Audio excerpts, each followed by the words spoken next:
асуудлыг асуултаар тодорхойлдог гэх. Бид нар 5 яагаад яаргыг зөвлөдөг байхгүй. Үнэхээр захимжуулах шаардлага нь байна уугүй юу? Сертификатыг худалдаад авах боломжтой юу? Менежментийн компани үн цэн гэдэг өөр харилцагч дээрээ л суурилна. Сайн байцгаана уу үзэгч сонсогчдоо, бизнесмен подкастын ээлж дугаар хүрч байна. Тэгээ студид хөтлөгч миний бие Соломон. За мөн манай зочин IMSA консалтинг компани үүсгэн байгуулагч Ахлах Зөвлөх Баярмаа хүрэлцэн ирсэн байна. За сайн байна уу? Бизнес сегментийн сонсогч үзэгчдтэй энэ өдрийн мэнд хүргэе. Тэгээ дахин уулзч байгаадаа бас таатай байна. За тэгэхээр хоёулаа өмнө нь бас нэлээд хэд удаа ярилцсан. Тэгээ энэ удаа процессын дахин инженерчлэл болон одоо процессын сайжруулалтын ялгаа, тэгээд одоо процессын дахин инженерчлийн одоо үр дүн нь юу вэ, ач холбогдол нь юу вэ те? Яагаад ингээ хувь болон одоо хувийн хвшил болон улсын байгууллагууд яг одоо энэ үйлчлэгийг ингэж сонирхох болсон те? Энэ талаар хоёулаа төлхөө ярилцъя гэж бодож байна. Тэгээд хоёулаа оны өмнөх нөгөө төлөвлөгөөний талаар ярьж ирсэн те. Байгууллага болон хувь хүн төлөвлөгөөгөө яаж одоо үр дүнтэй авч явах вэ? Төлөвлөгөө яаж гаргах вэ гэд. За тэгээд одоо сүүлийн үед одоо он гарснаас хойш бас хэдэн сар өнгөрцөн байна. Тэгэхээр IMSA консалтинг компанийн хувьд одоо сүүлийн үед ямар хуу ажил дээр төвлөрч ажиллаж байгаа вэ? За IMSA компани үндсэн үйл ажиллагааны чиглэл бол мэдээж хэрэг удирдлагын тогтолцооны ISO стандартууд болон менежментийн сургалт зөвлөг үйлчилгээнд төр төвлөрдөг. Он гарснаас хойш манай компани төлхөө процессын дахин инженерчлэл гэдэг одоо ингээд нэлээд хүн болгон л яриад байна тий. Байгууллага болгон л ингээд модонд оруулаад байгаа нэг үг хэллэг байна да. Тэр ажлыг бид нэр илүү төлхөө эрчимтэй хийж эхэлж байна. За яагаад энэ ажлыг манайх хийгээд байна вэ гэхээр удирдлагын тогтолцооны бүх стандартуудын суурь нь өөрөө процесс суурьтай байх ёстой. Эрсдлийн хандлага дээр суурилсан байдаг. Тэгэхээр процесс гэдэг бол стандартын салшгүй нэг хэсэг байдаг. За тэгвэл тухайн байгууллага процессоо яаж тодорхойлох вэ? Дахин инженерчлэлээ яаж хийх үү гэдэг дээр илүү бид нар туршлагатайгаар одоо арга гаргачлалуудыг зааж өгөх зөвлөх үйлчилгээнүүдийг үзүүлээд явж байна. Тэгэхээр энэн дээр манай одоо дахин инженерчлэлийн ажлын хамгийн нэгдүгээр ажил нь процессоо хэрхэн яаж зөв таних юм, яаж зөв зурглахын гэдэг рүү чиглэж байгаа. Тэгэхээр процессоо зөв таних зурглахын тулд эхний ээлжинд бол зорилтоо илүү тодорхойлох хэрэгтэй болох нь шүү дээ. Тухайн байгууллага зорилтоосоо гадна үндсэн үйл ажиллагааны чиглэл маань юу юм бэ? Процессыг дотор нь удирдлагын үндсэн дэмжих процесс гэж ангилаад байна л да тий. Гэтэл одоо үндсэн үйл ажиллагаа гэдэг маань юу юм? Үндсэн үйл ажиллагааны үйл явц гэдэг нь өөрөө ямар байх ёстой юм? Түүнийгээ дэмжих процесс нь тэгвэл юу байх юм те? Дэмжих үйл ажиллагааны чиглэлүүд нь юу байх вэ? Жишээлх юм бол одоо хүний нөөц санхүү гэдэг ингээд дэмжиж штэ нөгөө процесс. Мөн дээрэс нь удирдлагын процесс гэдэг нь юу? Шийдвэр гаргалтууд яаж явах ёстой? Стратеги төлөвлөгөө яаж оновчтой тодорхойлох вэ зэрэг те? Энийг эхлээд маш сайн мэдэх хэрэгтэй.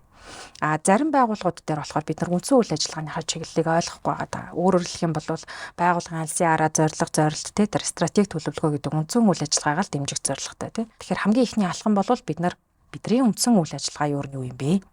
Энэ үйл ажиллагааны хүрээнд хэдэн процессыг яаж гүйцэтгэж байгаа гэдэг дээр. Хоёрдугаар асуудал нь гэх юм бол процессыг гүйцэтгэх ингээ сая хэдэн процессингүүд бид нар процессоо тоолоод байгаа байхгүй. Алхам тус бүрээр нь задлаад те. Жишээлх юм бол 300 400 алхамтай 30 40 процесстэй гэж яриад байдаг. Гэтэл процесс гэдэг чинь үйл ажиллагаагаараа томоороо зурагдах хэрэгтэй.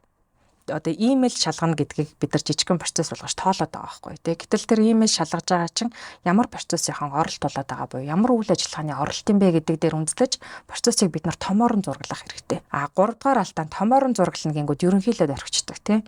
Томоорон зураглана гэдэг нь юу гэлж байна гэхээр жижиг детайл болгоноор нь хин рүү ямар процесс, ямар шат дамжлагтайгаар дамжаад байгаа, ямар сувгийг ашиглаж байна, ямар бичиг баримтын дээр үйлдэгдээд байна, ямар хууль тогтоомжийг ашиглаад байна гэд бүх зүйлийг томоорон зурхыг бид нар одоо ерөнхий зурна гэж яриад байгаа тийм. Тэгэхээр одоо процессын дахин инженерчлэл одоо нэн тэргуунд шаардлагатай одоо компани гэвэл одоо ямар төрлийн компани хэлэх үү? Жишээ нь бол хүмүүс ингээд за энэ нэлийн том юм компани л одоо ингэх байх та гэсэн тэгж ойлгож иж магадгүй тийм. Яг нь процессын дахин инженерчлэлийг хийгдэж байгаа хамгийн ихний ажил нь юу гэдэг вэ гэхээр зорилгоо тодорхойлох. Юунд зориулах гэдэг. Дахин инженерчлэлийг яг яах гэж хийх гэдэг. Хэрэглэгчийн сэтгэл ханамжид нөлөөлөх гэдэг юм уу? Процессоо бид нар илүү оновчтой болгох гэдэг нь, бүтэц орон тоогоо оновчтой болгох гэдэг нь. Тухайн зорилгоо нэгдүгээр тодорхойлох хэрэгтэй. За тэнгууд одоо жижиг томч байсан бид нар дахин инженерчлэлийн хамгийн гол нэг алхам байдаг л та. Үүний нэг нь хэм бол захимжуулах гэж байгаа. Өөрөөр хэлэх юм бол одоо энэ те AI хиймэл оюун ухаан гэх захимжаад байгаа 90 үед бид нар тухайн процессыг яаж илүү амар хялбар оновчтой хүртээмжтэй хүргэх юм бэ? Аль процессоо бид нар захимжуулах юм. Үнэхээр захимжуулах шаардлага байна уугүй юу? Оновчлох уугүй юу те? Бүтэц орон тоогоо бид нар оновчлох шаардлага байна уу? Өргүү зардлуудыг танах уу гэд. Тэр одоо нөгөө шийдвэр гаргалтаас хамаарат байгууллагууд ингээ харилцан адилгүй одоо зорилготой байгаа. За ер нь одоо нөгөө альва байгууллага бол одоо үйл ажиллагаагаа сайжруулах нэг шат ахих ер нь тийм л зорилготой байгаа тэгэхээр яг энэ процессын дахин инженерчлэл яг түүнд нь одоо жишээ нь одоо хэрхэн нөлөөлөх үү тухайн байгууллагад одоо очиж байгаа тэр үр дүн ач холбогдол нь ямар хөө байдаг вэ? За яг манай туршлагаас харахад байгууллагууд дээр хоёр сонголт байгаа. Гадагшаа чиглэсэн буюу иргэн аж ахуй нэгж байгууллагууд руу хэрэглэгч рүүгээ чиглэсэн тохиолдолд түүнийг процессын дахин инженерчлэл гэж нэрлэдэг юм л т. Дотооддоо бид нар процессыг сайжруулах шаардлагатай болоод эхлэхээр тэр нь процессын сайжруулалт болоод эхэлнэ. Тэгэхээр бидний манай үйл ажиллагаагаар процессын дахин инженерчлэлийг хийхэд хоёр одоо зорилгыг тавиад байгаа. Дотгошоо тухайн байгууллага аль процессыг сайжруулах ёстой. Одоо нийтлэхээр нэг алдаа байна л да бүх байгууллагууд дээр сайжраагүй процессыг айгүй эмх замбраагүй байгаа процессыг цахимжуулаад байгаа байхгүй. Тэр чинь юу гэсэн үг вэ гэхээр цахимаараа дахиж явлаа, эргээгээ цаасан дээр гаргаж ирлээ гэд дахиад нөгөө процессын давхарлууд үүсгээл ажилтнанд ачаалал дарамтуудыг үүсгээд байгаа. За тэгвэл юу нь хамгийн оновчтой юм бэ гэхээр одоо байгаа зургалсан процессоо бид нар нэгдүгээрт сайжруулах хэрэгтэй. Илүү алхам хийгээд байна уу, давхартаад байна уу, илүү бичиг баримт боловсруулад байна уу, хэрэглэгчид үнцэн өгөхгүй процессуудыг хийгээд байна уу. Тодорхойлсныхаа дараа аль хэсгийг бид нар цахимжуулвал хэрэглэгч болон иргэн аж ахуйн нэгж байгууллагуудад үнцэнтэй процессыг хийж үүсгэх гэдэг байна гэдэг дээрээ үндэслээд цахимжуулах шаардлагатай. Тэгэхээр бид нар сайжруулна гэдэг нь юу хэлэх гээд байгаа гэхээр дотоод тал руугаа дүрм журмаа сайжруулах, ачааллыг багасгах, давхартлыг арилгах тийм ээ. Гадагшаа чиглээд ирэхээр тухайн үйл ажиллагаа өөрөө оновчтой, процесс нь оновчтой, хүртээмжтэй, бизнесийн байгууллагууд мэдээж хэрэг ашиг орлого талдаа ингээ аваад үзэх хэрэгтэй. Тэрийг нэгдүгээрт ялгаж ойлгох хэрэгтэй. Тэгэхээр процессын сайжруулалт тэгээ процессын дахин инженерчлэл хоёрын та ялгааг нэг сайн гаргаад өгвөл танах бол илүү нөгөө процессын дахин инженерчлэл тал руугаа ажиллаж байгаа шүү дээ тий. Яг манайх процессын дараалал нь яаж явагддаг юм бэ? Процессын дахин инженерчлэл дотор нь яг процессын дахин инженерчлэл гэж аваад үзэнгүү дотор нь эцсийн одоо to be талтай болоод ирж байгаа юм л да. Зургалсан процесс дээр дүн шинжилгээ, үн цэнийн зураглал, анализа хийж дуусныхаа дараа эцсийн процессыг зургалах гэдэг. Үүн дээр 8 төрлийн аргыг авдаг. Арга ашигладаг. Тухайн 8 төрлийн арга дотор нь юу байдаг вэ гэхээр дахин загварчлах, захимжуулах, орон тоог оновчлох, эсвэл тухайн ажлыг эхнээс нь дахиж шинжилж хийх ч юм уу ингээд 8 төрлийн тусдаа арга байж байгаа. Үүн дотор бид нар сайжруулалтыг нь оруулж өгдөг юм. Өөрөөр хэлэх юм бол дахин загварчлалын үйлчлэгийг авч ийна гэдэг нь байгууллага дотооддоо юуг сайжруулах ёстойгоо мэддэг, гадагшаага юуг илүү одоо хүртээмжтэй цахим байдлаар өгөх вэ гэдгээ давхар мэдэж авдаг гэсэн үг. Энэ сайжруулалт, процессын сайжруулалт гэдэг бол тэр чигтээ ISO стандарт дотор явж идэг байхгүй. Өөрөөр хэлэх юм бол дахин загварчлалын эцсийн үр дүн дээр процессыг сайжруулаа гэж гарч ирээд байна тий. Процесс ер нь ямар тохиолдолд алдаатай байдаг вэ гэхээр дийлэнх байгууллагын нийтлэг жишээ нь менежментийн алдаа.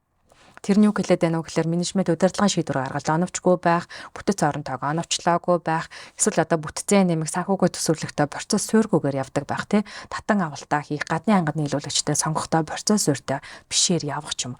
Энэ асуудлууд өөрөө менежментийн бүхэл асуудлыг үүсгэж байдаг учраас сайжруулалтаа хийхдээ давхар менежментээ сайжруулна. Дахин загварчлал хийн гэдэг нь нөгөө гадагшаага чиглэсэн үйл ажиллагаан дээр оновчлалыг хийгээд нэг сумаар хоёр тулаа байхгүй юу? Уг нь бол тэгэхээр одоо танах дээр ингээд шинээр ингээд ирж байгаа тий харилцагч болох гээд ирж байгаа одоо асуудлаа шийдвэрлэх гээд ирж байгаа компани жишээ нь одоо зөвлөх үйлчлэгийг илүү явж гинэ эсвэл ингээд сургалт зөвлөх үйлчлэгийг хослсон байдлаар явж гинэ.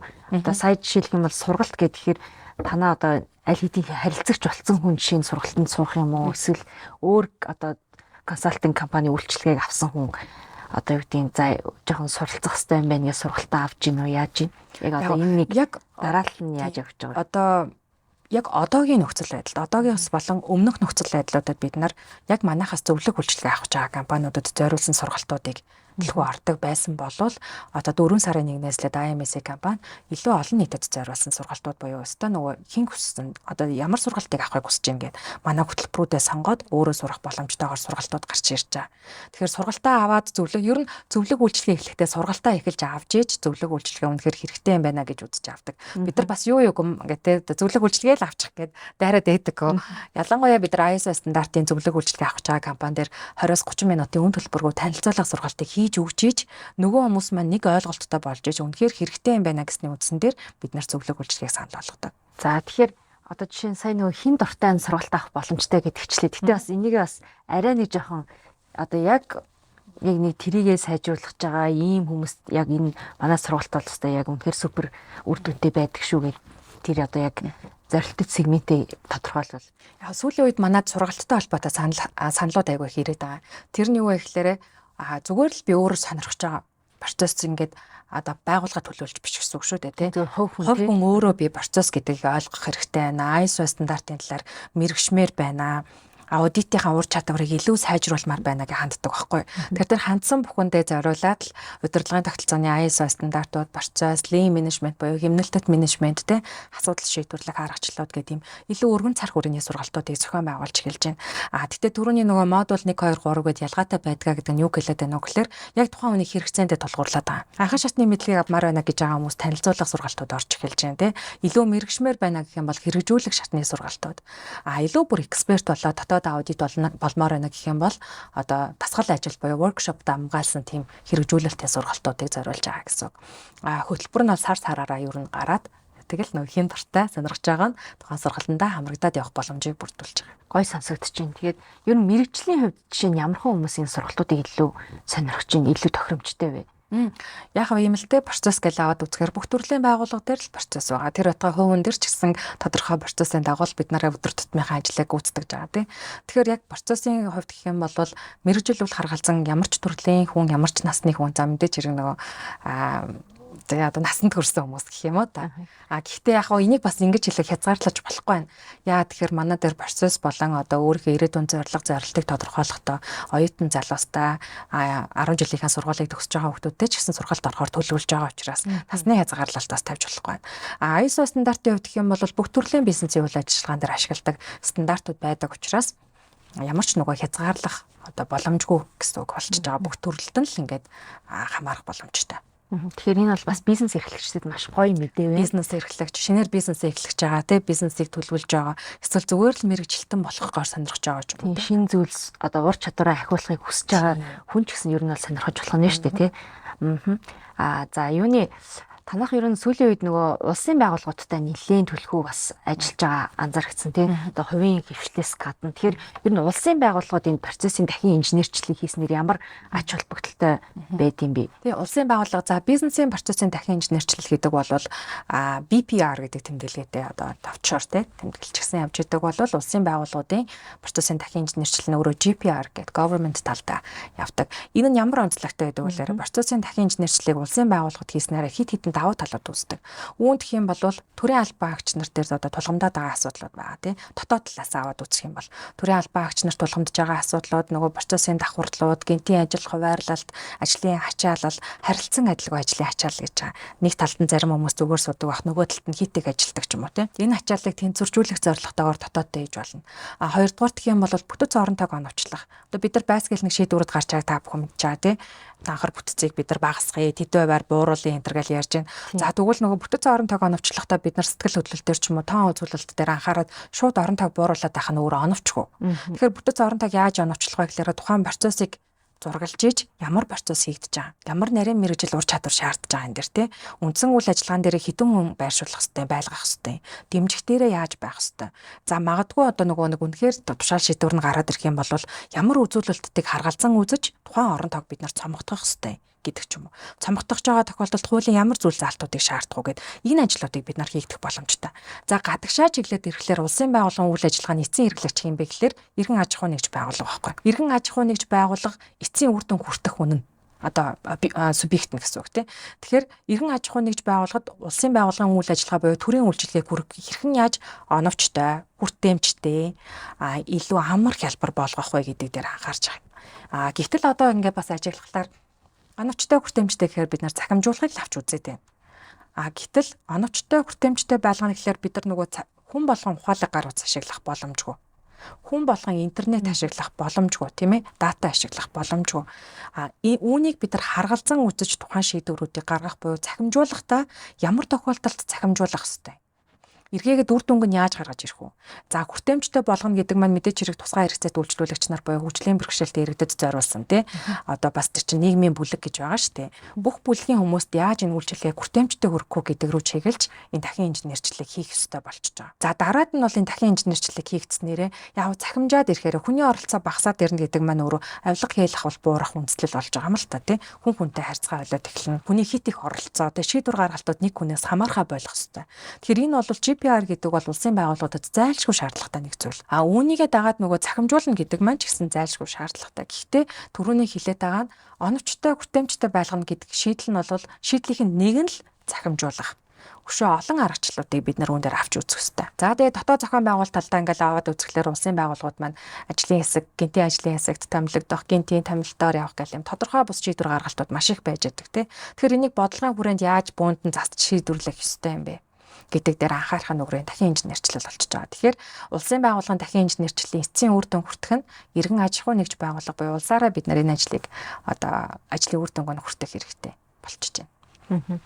За тэгэхээр та одоо улсын байгууллагуудтай чинь одоо хизээнээс эхэлж ажиллаж эхлэв. Ер нь одоо ингээд энэ процессын дахин инженерчлэл хийж эхэлснээр одоо хэдийн хугацаанд одоо үр дүн нь харагддیں۔ Тий. Чинь юм бодит юм үр дүнгууд байвал бас ингээд хуваалцвал. Тэг яг бодит үр дүн гэх юм бол бид нар одоо ингээд яг улсын байгууллагуудтай өнгөрсөн жилээс эхлээл нэлээд төлхөө ажиллаж эхэлж байна. Энэ жил ч гэсэн ингээд нэлээд л явж байна тий. Гэхдээ эцсийн үр дүн хийдэ шууд гарчдаг үр дүн гэж бол мэдээж хэрэг байхгүй. Угаасаа тэр GPR гэдээ яригадаад байгаа зүйл дотор нь 8 бүлэг ийм арга хэмжээ явагддаг байхгүй. Эцсийн арга хэмжээ нь юу гэдэг вэ гэхээр тухайн цахимжтсан ч юм уу дахин инженерчлэл хийгдсэн процессын үр дүнг ямар хугацааны давтамжтайгаар үнэлэх юм бэ? Ард иргэдээс үнэлгээг нь ямар зарчмаар яаж авах вэ? Гэт үүн дээр бид нар магадгүй захимжуулсан чинь үнэхээр хинт ч хэрэггүй байж магадгүй шүү дээ. Захимжхал ёстой маань ерөөсө бүхэл юм захимжих хэрэгтэй. AI болох ёстой гэл ингээл болгоод идэг. Эцсийн хэрэглэгчид тэр нь үр дүнгээ өгдөггүй, хүмүүс ашиглаж чаддаггүй ч юм уу. Ажилтнаа тэр нөгөө давхар дарам толоод идэг бол тэр үнэлгээг бид нар 3 сарын хугацаанд үнэлэх хэрэгтэй байдаг байхгүй. Тэгэхээр үнэлнэ гэдэг маань өөрөө улсын байгууллагуудад өөрт бүтэц зохион байгуулалтын хувьд өөр нэг байгууллагын бас үндсэн үүрэг болоод явчихж байгаа юм.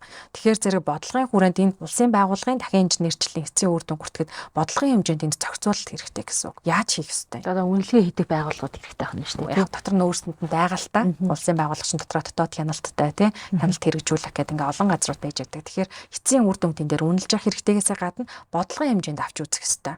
Ялангуяа манай туршлага дээр харж байхад улсын байгууллага дээр нэг байгууллагын үйл ажиллагаа сайжирснараа тухайн үйлчилгээ сайжирна гэж юу байхгүй.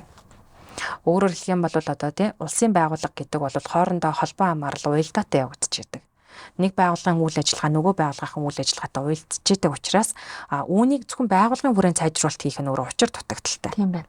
Жишээлбэл ингээ хэдүүл аваад үзье л та тий. Ийм Монголоос бид нар цахимаар ингээл одоо аваад байна. Нөгөө газар нь өөр нэг байгууллага дээр очихлаар цаасаар байх ёстой гэл нөгөө ажлаа үгүйсгээд байна тий. Энэ ажлуудыг яах ёстой юм бэ? Чи хоорондын уялдаа холбоо хамаарал нэгдүгээрт байх ёстой. Энийг бид нар бодлогоор нь зохицуулах зайлшгүй шаардлагатай гэж харагдаж байгаа. Ер нь явандаа бид нар юг зөвлөд байна вэ гэхээр улсын байгууллага дээр аль нэгэн байгууллагын үйл ажиллагааг дахин инженерчлэл хийн гэдэг ойлголт ер нь алгаа. Эсвэргээрээ нөгөө байгууллагын үйл ажиллагаагаа сайжруулна гэдэг хэсэг байна.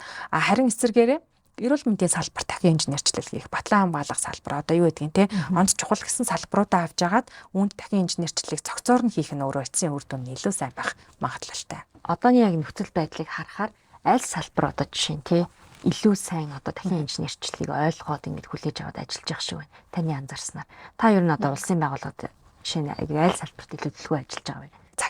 Цахим талдаа л ер нь явж байна л да. Гэхдээ бас энэ дээр юм байгаа даа. Бид нар нийтээрээ энэ процесс болон дахин инженерчлэлийн талаар нэгдүгürt ойлголттой болох хэрэгтэй. Байгууллагуудаас ажиллаж байхад бүгдээрээ л дотооддоо сайжруулах энэ үйл ажиллагааг нэг амар хялбар болгоч, эргэндээ илүү хүртээмжтэй болгочих юмсан санал гомдлынхоо тоог буулгая, одоо юу гэдгийг сайжруулъя гэдэг үнцэг бүх байгууллага дээр л ажиглагдж байдаг. Яг нь нийгмээрээ бид нар одоо юу гэдгийг улсын байгууллага, төрийн албаагчны нарын талаар сөрөг ойлголттой байгаад байдаг. Тэ яг дотор нь ороод ажиллаад үзэхлээр үнэхээр л чадах чинээгээр ингээд сайжруулъя болгочихъя гэдэг хандлагууд бол нэлээд ажиглагддаг. Гэхдээ нэг дутагдaltaй тал нь юу вэ гэхээр энэ талын мэдлэг мэдээллүүдийг юм системтэйгээр ойлгох. Энэ ч түрүүний миний яриад бодлого зохицуулалт байхгүй тий. Жишээлбэл бүх байгууллагад дахин инженерчлэл хийгээд үүрэг өгчих нь өөрөө дутагдaltaй шүү дээ. Харилцан адилгүй ойлголтууд байна. Энд дангааз улсын байгууллагадаа ч биш ер нь хүн болгон одоо байгууллага болгон дээр процесс дахин инженерчлэл, загварчлал одоо юу гэдэг бүгдэн дээр нь харилцан адилгүй ойлголттой байгаа учраас үүнийг нэг ойлголт болгож хийж эцсийн үр дүндээ хүргэх хэрэгтэй байгаа даа. Тэгэхээр ер нь сургалт бол зайлшгүй байх нь шүү дээ. Ойлгуулах, таниулах ихний ээлжинд тийм ээ. Тийм, ойлголт таниулах нь хамгийн чухал байгаа. Тэгэхээр одоо танай байгууллага бол яг сургалт руу орохоос өөр аргагүй энэ нөхцөл байдалтай байгаа юм шүү дээ. Гэтэ бид нар бол заавал манахаас аваараач гэдэг юм тийм хандлага ер нь зөвлөгөө үйлчлэгийн дээр ч гэсэн ялгаа байхгүй. Заавал ав гэдэг хандлага ер нь байдаггүй. Улсын байгууллагуудад бол ингээ бас энэ талын мэдлэг мэдээлэлтэй газрууд бас байна. тий. Хамгийн гол нь тэрийг яаж системтэйгээр түгээх ёстой юм. Яаж оруулж өгөх вэ? Магадгүй улсын байгууллагад процессын дахин инженерчлэл хийх нэгдсэн нэг аргачлал загвартай болоод тухайн арга загварчлалын аргаар хувийн хвшлэлэн ч байсан, улсын байгууллагын ч байсан ингээ хамтраад хийдэг бол энэ эцсийн үр дүнгээ бас өгөх гээд байгаа шүү дээ, тий.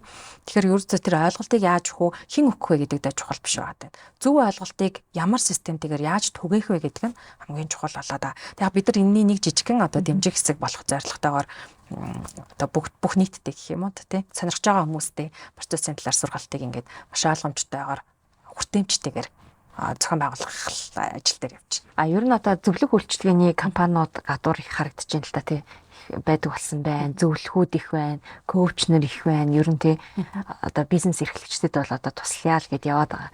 Тэгээд одоо би чадамжууд ч гэсэн бас байх шиг байна тий. Ер нь тэгээд танай компанийн хувьд жишээ нь одоо харилцагч нар одоо юуг нь онцлсан учраас танад илүү хандаадах шиг байна. Энэ тал дээр бол манайх одоо гэдэг юм манайх энэ талаараа илүү даваа сайн байна ч юм уу эсвэл одоо реклам сурталчилгаа хийгээд ч юм уу тэгж явахыг зорилго болгодоггүй. Яагаад л зөвлөх үйлчилгээ гэдэг бол бүтээгдэхүүн рекламдж байгаа зүйл биш болчихж байгаа байхгүй. Тухайн манай үзүүлсэн зөвлөх үйлчилгээ манай авсан сургалтын үнэлгээг хийн өгөх гэхээр тухайн байгууллага өөрөө л өгнө. Одоо жишээ нь надаас үйлчилгээ авчаад сэтгэл ханамжгүй байсаар адилхан би сошиал хэрэгслүүд дээр хөөстө манайхтай ийм ч газартай хамтарлаа. Тэр газарт чинглээ. Одоо энэ маань ийм сайн байна. Өстө манайх инглээ. Манайхыг л сонголоо гэдэг нь нууцлал бас явагдаж байгаа шүү дээ тий. Тэр нь гэхдээ айгу утгагүй юм болчихж байгаа байхгүй. Тэгээ нөгөө компани маань сэтгэл ханамжгүй байхад би энд рекламдаад байна гэдэг нь өөр айгу ёс зүйг. Тэгэхээр манайхаас авсан компаниуд одоо манай талаар ямар үнэлгээг яаж өгч чинь тухайн байгууллага дээр ямар сайжруулалт гарваа гэдгээр л манай зөвлөх үйлчилгээний үн цэнд юу н оршоод байгаа. Тэр яг энийг асуумаар байна л да. Жишээ нь ямар үнэлгээ өгч чинь тий одоо юу гэдэг улсын төрийн байгууллагуудтаас хамтарсан байна. Тэгээд мэдээж ингээд одоо юу гэдэг нь шууд үр дүн гарахгүй ч гэсэн тэгээ тодорхой хэмжээний үр дүнгууд бол харагдаад эхэлсэн байгаа шүү дээ тий. Жишээ нь одоо та ч гэсэн одоо ажилласаа мэдээж кайф авч л байгаа бах тий. Тэгэхээр тэр үр дүнгээс болцвол яг үр дүнгэнд очлоод ярих юм бол манай компани үүсгэн байгуулагдсан цагаас хойш харилцагч үйлчлүүлэгчдэр ерөнхийдөө тасраагүй байгаад байгаа. Улиралдаа бид нар нэг 4-5 байгууллага дээр зэрэг зөвлөх үйлчлэгээ үзүүлэх сургалтаа явуулах ажилтай. Гэтэл хэрэв та хүсэх юм бол манай сошиал пэйж руу хараад үзэж болно. Маш итгэхгүй. Ямар нэгэн сурталчилгаа бид нар хийдэггүй. Одоо юу гэдэг нь манайхыг л сонгорой гэл ингээл яваад байна. Шаардлагагүй байгаа хань. Тийм шаардлагагүй байгаа. Тэгээ зөвлөх үйлчлэгээ гэдэг бол аман маркетинг гэлээ яваад байгаа байхгүй тий. Энэ байгууллагаас авсан чинь ийм өгөөжтэй байлаа.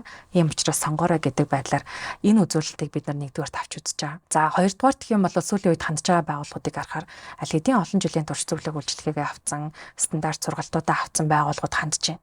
Тэгэхээр тэр хэд маань өнгөрсөн удаагийнхаа ойлголтуудыг илүү сайжруулъя гэдэг зорилгоор хандж ийн гэдг нь бас манай компани өгөөд байгаа үн цэн юм болов гэж харж байгаа. Танад жишээ нь одоо яг тийм үйл ажиллагааны яг аль төвшөнд одоо хүрсэн компани хандвал тохиромжтой гэж үзэж байгаа эсвэл ер нь хамаагүй юу? Хамаагүй. Ер нь хамаагүй тий. Тухайн байгууллагад стандарт хэрэгтэй. Ер нь үйл ажиллагааныхаа менежментийг сайжруулъя, процессыг үнэн зөв тодорхойлъя тий. Хэрэглэгч үйлчлүүлэгч талдаа илүү сэтгэл ханамжтай байлгая. Тухайн байгууллагад нэгдүгürt ямар асуудал үүсээд байна гэдгээ тэр хэд маань тодорхойлоод тэр асуудлыг шийдэх газар нь одоо манайх муу юм байна гэж бид нар ингээ харилцан уулзаад тохиролцож чадах юм бол тухайн байгууллага 1 хүнтэй байна уу 1000 хүнтэй байна уу тий улсын хувийн хвшлээс үл хамааран бүтээгдэхүүн үйлчилгээнээс үл хамааран бид нартай хамтран ажиллах боломжтой. Гэтэ бүр баг хамгийн анхны подкастт би хэлжсэн баха. Бид нар сертификатгаа орилсан компанитай аль болох хамтран ажилладаггүй. Тухайн байгууллага үнэхээр сайжрыг гэдэг үнэхээр л энэ үйл ажиллагаа бид нар дараагийн түвшинд гаргая гэж байгаа тохиолдолд бид нар бүх зүрх сэтгэлээрээ те ингээд бүр яавал ингээд сайжруулчих вэ гэдэг үүднээс л хамтарч ажилладаг. Одоо зарим компаниуд сертификат илүүтэй нэг хүнд үзүүлэх юмтай байх гэдэл одоо жишээ нь ханддаг байх нь шүү дээ. Тэгэхээр тэг яг тийм байгууллагууд мэрсэр хандан л та өөрөөр хэлэх юм бол шууд сертификатыг худалдаад авах боломжтой юу эсвэл бэлэн бичиг баримтууд өгөөч гэх юм уу тий бид нар тийм зүйлээс ерөн шууд татгалцдаг. Яг тэгэхээр бэлэн бичиг баримтан дээр үндэслээд стандартыг хэрэгжүүлнэ гэдэг өөрөө боломжгүй. Бэлэн процессын зургийг аваад тэрийг хийх нь өөрөө бас боломжгүй тий. Тэгэхээр тухайн байгууллагын үндсэн үйл ажиллагаа нь өөрөө юу юм, дэмжих нь юу юм, яаж ямар асуудал байгаад байна, одоогийн нөхцөл байдал нь юу юм, ямар шаардлага байгаад байна гэдэг дээр үндэслэж ээж тухайн сургалт зөвлөх үйлчилгээнүүд ороод эцсийн үр дүнд хүрдэг. Манай зөвлөдөг юм эцсийн үр дүнгээ танах тодорхой сайжралт хийгдсэн тохиолдолд хизээч хамаагүй тэр сертификатыг аваад ханан дээрээ тавьж болно гэж л зөвлөд байгаа. За одоо дөнгөж компани байгуулах гэж байгаа ч юм те бизнес эрхлэхээр сонирхож байгаа хүн бол бас одоо хандаж болох уу? Тий анханаас нь зөв явчаа тий. Заавал нэг асуудалтай тулахаараа консалтинг компани дээр очихгүйгээр ингэж явъя гэвэл яах вэ? Тийм. Ер нь дийлэнхээр манай бизнес эрхлэгч нарт тийм бодол байдаг. Томорсны дараа тий компани том хэмжээнд очсны дараа стандарт менежмент гэдэг зүйл рүү орё гэдэг. Гэтэл өнөөдөр жижиг асуудал байгаа бол томрох тусам тухайн асуудал томроод л яваад байна. Тэгээ улам олон болоод байна. Гэтэл наана нь бид нар менежментээ зэгцлээд суурьтаагаар явах. Өөрөөр хэлэх юм бол одоогийн байгаа нөхцөл байдал бол ирээдүйд хүрэх гээд байгаа нөхцөл байдал хоёрын хооронд л энэ менежментийг хэрэгжүүлэх нь хамгийн үр дүнтэй. Тэгэхээр одоо манай зөвлөлтэй юмтай айл болох жижигхэн байгаа дээрээ ч юм уу тий. Ингээ авцсан хамгийн зөв байдаг шүү. Анхнаас зэгцтэй. Гэхдээ энэ дээр нэг асуудал гарч байгаа. Зөвлөх үйлчлэгээ баталгаажлалтын үн гэдэг өөрөө сургалтын үн ч гэсэн одоо нийтээр тэмч бага үнэлгээтэй бас биш. Тэгэхээр зэрэг илүү бид нар жижиг дунд бизнес эрхлэх зорилгоор одоо өмнөх подкастууд дээр ч яриад л энэ нэг тийм хөтөлбөр явах гэдэг шүү гэж дуншаад л бэлтгэл ажлууд хийгдчихэл байна. Бид нар дээр хамгийн гол нь тэр чинь богино хугацаанд олон байгууллага зэрэг үр дүнд хүрэх гээд байгаа учраас хөнгөн умгаа хандаж болох байгаа даа. Ямар ч л ясаа эхлэхийн хувьд бол эхлэн. Тэгэхээр одоо энэ подкастыг анх удаага сонсож байгаа юм байж магадгүй те одоо өөрөө чинь өмнө нь орсон подкастуудыг сонсоогүй тэр хүмүүстэй зориулаад одоо энэ жижиг дунд те бизнес эрхлэгчдэд зориулсан одоо сургалт хөтөлбөрийнхээ талаар жоохон дэлгэрэнгүй товчхон шүү. Тийм яриул. Яг жижиг дунд бизнес эрхлэгч нартай гэтээ тэр чинь бас зорилготой компани байх хэрэгтэй. Өөрөөр хэлэх юм бол ирээдүйд томрох гээд байна тий. Дараагийн нэг шатаа ингээ ахиулах гээд байгаа тийм хүсэл эрмэлзэлтэй жижиг дунд гэдэг одоо англиалд орж байгаа тухайн бизнесийн байгууллагуудад зориулаад жижиг дунд бизнесийг ISO стандарт нэвтрүүлэх тийм сургалт хөтөлбөр явах гэж байгаа. Төсөл хөтөлбөр. Энэ нь ямар учиртай вэ гэхээр стандартын сургалт зөвлөх үйлчлэгийг бид нар тодорхой системтэйгээр дээдл нь 10 гэж тооцоолж байгаа. 10 байгууллагуудыг баг болгон бүрдүүлээд тухайн байгууллагатаа стандартын сургалт зөвлөх үйлчлэгийг нэвтрүүлэх ажил, бичиг баримтын дүүн шинжилгээ, одоо хүнлэнгийн аудиторт зориулсан бүхэл зүйлүүдийг бид нар бэлтгэх зорилготойгоор байгууллагын алсын хараа процесс гэдэг ерөөсө хамрахгүй сэдв байхгүй. Тэгэхээр бол маш гоё боломж сонсогдож байна тийм. Босод зөвлөх үйлчлэгнээс нэр нэг ялгархан дотор нь бид нар санхүүгийн зөвлөгөөг бас оруулж байгаа. ISO стандарт өөрөө санхүүгийн мэдээлэл рүү ордоггүй. Ерөөсө санхүүгийн бичиг баримт руу ордоггүй, санхүүгийн мэдээлэл рүү ордоггүй. Энэ жижиг дундад зориулж байгаа хөтөлбөр юугаар онцлог вэ гэхээр тухайн нэг бүлэг сэдвээр бид нар санхүүтэй холбоотой мэдээллийг оруулж байгаа. Сургалтыг татвараа яаж зөв тооцоолохын төлхийн те яаж санхүүгээ бид нар зөв удирдах вэ гэдэг хэсгийг нэмж оруулж өгж байгаагаараа бас илүү онцлогтой байна. Тэгэхээр маш гоё боломж байна тий жижиг дунд бизнес эрхлэгчдэд. Тэгээ энэ хөтөлбөр гээд одоо 10 одоо оролцогчтой 10 хүн л хамрагдах нь шүү дээ. Тэгэхээр мэдээж шалгаруулалт бол явах нь тий тодорхой хэмжээнд. Яг нь жижиг дунд гэдэг ангилалтаа л нэгдүгээрт орох хэрэгтэй байгаа. Хоёрдугаарт гэх юм бол өөрсдөө хүсэл тэмүүлэлтэй байх хэрэгтэй байхгүй. Тэгээ өөрөөр хэлэх юм бол хүн хүсээгүй байхад би бизнесийг чинь томруулъя гэж зүтгээд ажиллахгүй. Тэгэхээр өөрийнх нь зорилго юу юм, алсын хараа нь юу юм бэ те? Юунд хүрэх гээд байгаа ирээдүйд ямар төвшөнд очих гээд байгаа гэдэг дээр нь үндэслэж за яг сонгон шалгаруулалт гэж нэрлээд байгаа боловч бид нар тэгээ 20 хүн мэдээж одоо бүртгүүлчихвэл тэгэл 10 хүн дээр л яах нь шүү дээ. Тийм ихний ээлжинд 10 хүн дээр гэж явж байгаа. Ер нь 10-аас олон байх нь өөрөө бас үр дүнг тийм бууруулах гэдэг нь л та. Тэгэхээр 10 байгууллага дээр гэсэн үг юм хүнд биш те. 10 байгууллага дээр 3 сарын турш энэ хөтөлбөр хэрэгжинэ. Тэгээ магадгүй энэ нь өөрөө үр дүнтэй байгаа тодорхой одоо ахид төвшлөлтэй байх юм бол улирал тутамд гэсэн төлөвлөгөөтэй байх. За тэгээд одоо энэ одоо хөтөлбөрийг сонирхож байгаа хүмүүстэй хизээ одоо эхлэх болоо гэд мэдээлэлтэй ойрхон байхыг хүсэх бах. Тэгэхээр одоо танай компани пэйж хуудснаас л одоо хүлээж явах бах тий. Тэр одоо өмнө нь хэлжлээ л дээ манайх реклам сурталчилгаа хийдэг гिचгээд одоо хийх гээд л юм л да тий. Яг бид нар пэйжээ илүү хөгжүүлэх зорилготой байгаад байгаа. Өмнө нь бол бид нар ийм илүү одоо зөвхөн манайхыг сонгож байгаа газруудад л ингээл те сургалт зөвлөх үйлчилгээг үзүүлээд гэтэл одоо бид нар юм олон нийтэд зориулсан сургалт зөвлөх үйлчилгээ үзүүлэх гэж байгаа учраас тухай бүртэн товчхон мэдээлэл мэдлэгийг түгэх давхар бас мэдлэгийг түгэнэ гэж яриад байгаа. Заавал бүх юм төлбөртэй байх албагүй те. Зарим нэг мэдээллүүдийг бид нар мэдээлэл бол мэдлэг болгох зорилгоор далаад тусал нэмэр гэдэг бас хөтөлбөрийг хэрэгжүүлэх гэдэг. Тэрний юу вэ гэхээр 7 хоног болгон ISO стандарт процесстэй холбоотой юм товчхон мэдлэгийг 2 минутанд багтаагаад ч юм уу тийм зорилгоор пэйжээ хөгжүүлэн. Тэгэхээр манай пэйжийг дагаад байж байвал ерөөхдөө мэдээлэлд авах. Тэгэхээр пэйжийн мэдээллийг description хэсэгт нөгөө оруулчих болохоор бас хүмүүс маань олоод харчих байхаа тий. За тэгээд танаас бас нэг асуух юм байна. Одоо та бол ингээд ширээний нөгөө талд гараад суучаад байгаа шүү дээ тий. Өмнө нь бол мэдээж бас ингээд одоо өөрөө нэг байгууллагад ажиллаад тий одоо менежер ч юм одоо нэг тодорхой ингээд албан тушаал дээр явж исэн байгаа. Тэгээд өөрөө ингээд нөгөө компани байгуулад явхаар одоо энэ нөгөө хүмүүс зөвлөж байгаа шиг ингээд тий бас юм асуудлуудыг мэдээж туулсан байгаа шүү дээ тий. Тэр ер нь тэр одоо юу гэдэг процесс яаж явагдав? Одоо бас ингээд яг юм тогтсон юм үйл ажиллагаатай ингээд тодорхой хэмжээний харилцагчтай болох хүртэл яаж байв тий. Тэгээ ер нь тэр туршлагатай нь одоо эргээд харилцагчтай бас ямар ингээд гоё өгөөжийг өгж байна. Яг л одоо нөгөө статурууны танилцдаг тий ажилтан менежер байгаад тухайн үед нь зөвхөн компани л нэг асуудлыг ойлгодог байсан бол одоо өөрийнхөө асуудлыг ингэж харж эхэлж байна л да тий. Яг одоо манайх бизнесийн өсөлтөд явах юм бол дараагийн шатнд гарах үе маань ирчгээд байгаа. Далд явж исэн бол тодорхой хэмжээний бид нар харилцагчтай болчлаа, дуршлагаа хоримтлууллаа тий. Асуудлыг бид нар ойлгочихлоо. Яг л нөгөө байгууллагуудад зөвлөдөг шиг бидний алсын хараа эрхэм зорилго илүү оновчтой тодорхой болж эхэлж байна гэсэн үг. Тэгэхээр манай компани бол яг олон улсад хүлээн зөвшөөрөгдсөн юм консалтинг компаниг, менежментийн компаниг үүсгэх зорилготойгоор илүү дараагийн түвшиндээ гарч эхэлж байгаа. Тэгэхээр яг л бусад компаниудад өгдөг зөвлөмжийнхаа дагуу явж байгаа. Тий. Өөрөө менежментийн зөвлөгөө өгөөд идэг юм чинь одоо яг тэр менежмент дээр үндэслээд компаниг яаж бид нар хөгжүүлж болох вэ? Яаж өргөжүүлж болох вэ гэдгээ одоо л яг тэр шат руугаа бид нар орж ийн гэсэн үг. Ойрын хугацаанд болон ер нь одоо компанийнхаа алсын харааг хуваалцах юм бол IMC компани ер нь яг юу руу зориод байна вэ? За энэ бол нөгөө компаниг төлөөлж, хувь хүнээ төлөөлөд ярахад анх энэ компаниг яах гэж нээжсэн, ямар нэр өгсөн, нэрний утга учир өөрөө юу юм бэ те? Энэ болгоно дандаа алсын хараан дээр л суурилж явж исэн байгаад байна. Одоогийн төвчөнд хүртлээр бид нар тодорхой зарчим баримталж явж байгаа тийм. Нэг юм мэдээллийн аюулгүй бодлыг жишээ нь бид нар хангадаг байх ёстой, үйлчилгээндээ ёс зүй, зөвлөхийн ёс зүй гэд баримталж байгаа зарчим маань хүртэл бидний алсын хараанд л суурилж явж байгаа. Маш товчхон хэлээ. Манай компани бол зөвхөн Монголдо төдийгүй олон улсад хүлээн зөвшөөрөгдсөн менежментийн зөвлөх компани болохыг зорж байгаа. Мэргэжлийн зөвлөхүүдийг бэлтгэхийг бас зорж байгаа. Ийм л компани ба. Тэгээ яг нөгөө эрхэм зорилго үнэт зүйлээ ярихад бидний үзүүлж байгаа үйлчилгээний эцсийн үр дүн бол манайхаас үйлчилгээ авсан компани тодорхой хэмжээний сайжралтыг гаргаад ахиц дэвшил үзүүлэх нь өөрөө манай үн цэн байхгүй. Тэгээ түрүүний хэлдэг тэр үн цэнийг би өөрөө тодорхойлон ярих нь өөрөө аягүй боломжгүй байгаа. Зөвлөгөө өгсөн компани маань ингээл олон гоё сайхан болоо, сайн болоод дэвшээл одоо амжилттай ашиг орлоготой байхыг харахад бидний хувьд ч гэсэн харахад маш таатай байдаг. Асуудал нь юм байсан шүү. Тэр асуудлаа одоо ингээ шийдчихсэн байна да тий. Бидрийг зөвлөх үйлчлэгээ үзүүлж яхад анх ийм байжулээ гэл ингээл бас эргээгээд хардаг байхгүй. Тэгэхээр үн цэнээ бол бид нар харилцагч байгаа гэж тодорхойлж байгаа. Ер нь менежментийн компани үн цэн гэдэг өөрөө харилцагч дээрээ л суурилна. Харилцагчийн өсөлт дээр харилцагчийн өсөлт бол бидний үн цэн яг зөв. За өмнөх нөгөө подкастаа уялдуулахад төлөвлөгөө тий одоо юу гэдэг шинэ он гарахаас өмнө хийжсэн тий. Тэгээд төлөвлөгөө байгууллагын төлөвлөгөө одоо хувь хүний төлөвлөгөө яаж илүү үр дүнтэй байх вэ? Төлөвлөгөө ер нь яагаад ажилтгүй юм бэ тий гэдэг team дээр илүү төлөвлөгөө ярилцсан шүү дээ. Тэгэхээр одоо ингээ он гараад 3 сар бол өнгөрч чинь тэгээд зарим хүмүүс ингээ төлөвлөгөөгөө ингээ гаргаад зорилтоо гаргаад явж исэн бах. Тэгээд одоо ингээ замхрах тал руугаа орцсон ч юм уу тий.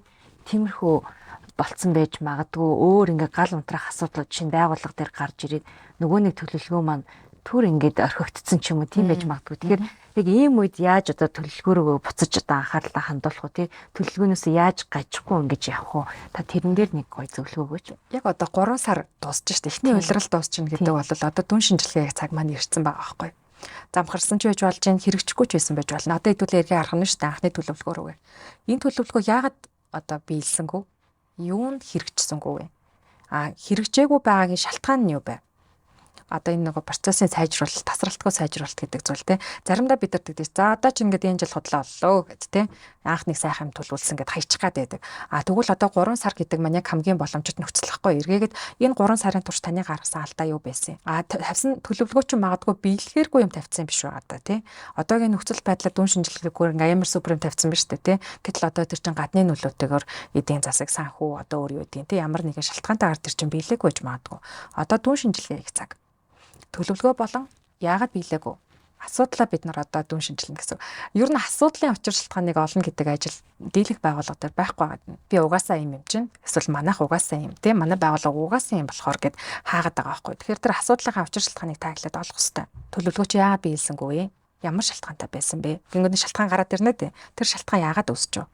Бид нар 5 яагаад яаргыг зөвлөдөг байхгүй. Та болон түүнээс дээш удаа яагаад гэж асуугаад үүнээс цааш яагаад гэдэг асуултанд хариулагдахгүй болох үе нь таны асуудлын учир шалтгаан. Тэгэхээр тэр болтол нь явж үзээд за тэгвэл энэ төлөвлөгөөндөө бид нар дахиад өөрчлөлт оруулъя. Ер нь төлөвлөгөөгөө өөрчлөлтөхгүй юм шиг байгаа байгууллагууд. Оны өмнө батлагдцсан гэд. Тэ. Нэрээ яг тэгдэг шүү. Оны өмнө батлагдсан төсөв юм байсан. Оны өмнө батлагдсан төлөвлөгөө юм байгаа гэд. Бид нар ч гэсэн өөртөө тийм шүү дээ. Амар хурдан гутраал. Оны өмнө ийм л төлөвлөсөн байсан. Бүтэхгүй юм байна гэл тэ. Тэгвэл эргээ бид нар өөрчлөх нь шүү дээ. Нөхцөлийн байдлын түн шинжилгээгээ хийж дууслаа. За тэгвэл энэ төлөвлөгөөг яаж өөрчлөх боломжтой юм? Магадгүй одоо 100% биелүүлэх ёстойос наан бид нар 50% нь биелүүлэхийн тулд ямар арга аргачлал биднэрт байна вэ? Нөөц төлөвлөгөө тэн дээр явж байгаа хэвээр. Тэгэхээр яг таны ярианаас ингээ анзаархад маш их асуултууд тий өмнө нь ч гэсэн хэлжсэн шүү дээ. Нөгөө асуудлыг асуултаар тодорхойлдгоо гэдэг. Тэр их оновчтой асуултуудыг бас одоо нэг 3 асуулт өгөөч тий. Одоо хүмүүст 3 биш. Түрүүний миний хэлдэг 5 удаа яагаад тахгүй. Та асуудлаа гаргаад ирнэ. Гаргаж ирсэн асуудал энэ яагаад үүсэж вэ? Төвчрөл яагаад үүсээд байгаа? Эсвэл одоо төлөвлөгөө маань яагаад хэрэгжихгүй вэ? Яагаад хэрэгжихгүй байгаа даа. Нэг шалтгаан хэлнэ дээ. Тэр шалтгаанаас үргэлжлүүлээд энэ яагаад гараад ирсэн? Яагаад байхгүй. Хүүхэд яагаад байнга яагаад гэд асуугаад идэгин тий. Тэр чинь учир шалтгааныг нь ойлгох гэдэг шүү дээ. Учир шалтгаанаа олсныхоо дараа тэрийг засах нь өөр хамгийн оновчтой. Тэгэхгүй бол одоо бид нар яагаад гэдэг асуултгүйгээр яагаад гэвэл шууд ярьчихдаг байхгүй. Одоо чинь ингээд одоо хадгаламж бий болгоно гэдэг нэг юм зорилготой байлаа гэж бодъё л да. Биелсэнгөө яагаад гэвэл шууд бид нар хаачдаг байхгүй. Асуудлаа шууд шийдлээр ингээ над чинь тийм болохоор л тэгсэн байна. Тийм учраас тэгчээ гэдэг ингээ хаачдаг тийм байна. Тэр хамгийн буруу гоё асуух хэвээр. Одоо өөрөөсөө ч гэсэн асуух нь шүү дээ. Гэхдээ би яагаад ингээ болчихгүй юм бэ? Тэгэхгүй одоо шууд бид нар гэтэл өөрийгөө яадаг үлээ. Яагаад гэвэл гээд ингээ тийм. Гэхдээ бид нар тэгдэж штэ. Би угаасаа ийм зантай болохоор надад ч бүтэхгүй гэл тийм. Тэгвэл асуух юм шүү дээ. Яагаад угаасаа ийм зантай гэл тийм. Тэгэхээр яагаад гэдэг хамгийн одоо энгийн оновчтой үр дүнтэй арга. Тийм байна. За маш гоё одоо зөвлөгөө гэхүү те ийм маш гоё мэдээллийг хүргэлээ. Тэгээд ер нь одоо подкастын маань бас одоо өндөрлөх одоо хугацаа болж байна. Тэгэхээр одоо танаас асуугаагүй зүйл байх юм бол та нэмж хэлье. Тэгээ подкастын сүүлчийн хормоодыг танд үлдээж байна. Яг миний байгалийн ярьдаг юм. Ер нь магадгүй сэдвээ тавтаад ч яддаг гэж магадгүй. Аливаа байгууллага өөрөө өсөлт хөгжилтөнд хүрэхийн тулд зорилтоо тодорхойлдог байх хэрэгтэй. Процессоо бид нар ойлгох хэрэгтэй. Процессыг оновчлох хэрэгтэй. Процессоо зураг ингүүд хин нэгэнд даалгаад өчтдөг тийм. Тэр ажилтан зураа гэдэг өчтдөг. Гэтэл тухайн процессыг ажилтан өөрийнхөө өнцгөөс л зурна. Магадгүй тэр чин хилцэх хоорондын холбоо хамааралтай нийцэхгүй тий. Та өөрөөр хийдэг байхад би өөрөөр хийх гэдэг нь хоёулаа хоорондоо зөрчилдөх гээд байгаад байна. Олон асуудлаар тулгамддаг. Эсвэл одоо юу гэдгийг ISO стандартыг ч гэсэн хэн нэгэн ажилтанд хариуцуулаад өчтдөг тий. ISO-гийн хүн л мэднэ гэдээ хайдаг ч юм уу. Гэтэл энэ болгон чи байгууллагыг бүхэлд нь үйл ажиллагааг нь хамардаг зүйл гэдгийг ойлгох хэрэгтэй. Ингэж л бид нар менежментээ сайжруулад процессоо зураглаад энэ хүрээндээ ирээдүйд маш олон байгууллагууд дараагийнхаа түвшинд гарах те магадгүй олон улсын түвшинд гарах хэмжээний одоо тийм төлөвлөлтүүдийг хийдэг, асуудлаа тодорхойлдог, эрсдлээ үнэлдэг, шийдвэр гаргалтуудыг оновчтой зөв хийдэг болох үндэс нь л процесс, эрсдэл, ISO гэдэг зүйлүүд байгаад байна л гэж одоо байнга л хэлдэг те. Тэгээд зөв ойлголтыг авах хэрэгтэй. Манай зорилго бол зөв ойлголтыг л өгөх гээд байна. Ер нь яагаад бас ингээд дахин подкастт орё гэж зориод байна. Гол зорилго маань зөв ойлголтуудыг өгөөд зөв шийдвэрүүдийг гаргаасай гэж хүсэж байна л. За баярлалаа. Бидэнтэй хамтайсан танд маш их баярлалаа. За баярлалаа.